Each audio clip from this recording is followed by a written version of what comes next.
And then I would like to quote Veronica on what she said. She said, if you don't like the policy, simply do not join.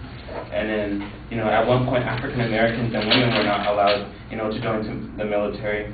And yet, and that is just discriminatory for no reason. It would just be based on race and that the fact that women belong at home. And I believe this is the same situation. She just said that that you don't make fundamental choices like this while you're at war. While we were at war, at one point, women and African Americans again weren't allowed to, serve in the military. But who was the president at the time? I forgot.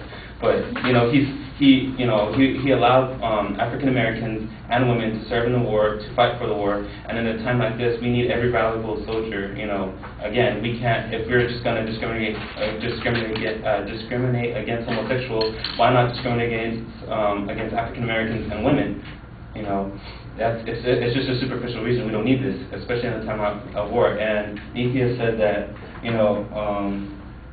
where is it? Nithya said that, let's repeal after the war, which is contradictory to the main claims, which means they do not support the policy being changed. And she said that, we should repeal it afterwards, which contradicts their main claim.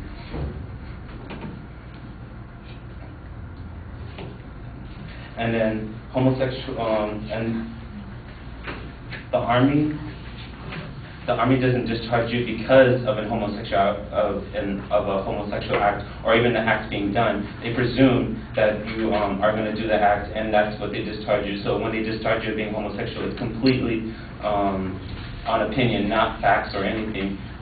So I still don't see the reason. And we're talking about sacrifices here. You want to hide your sexuality in order to protect your country. They're already making a huge sacrifice by fighting for the country and then fighting for the rights to get married, which is most people, in the United States are fighting against to, not allow them to marry. So, I think it's pretty courageous for them to go out there and, bust their butts, fighting a war while we're over here trying to take their right away to marry. So I just don't think it's right. If we're gonna, if we're just gonna say, hey, we want every possible soldier here to join the military, but no homosexuals, or even thought to be homosexual, I just don't see it fit.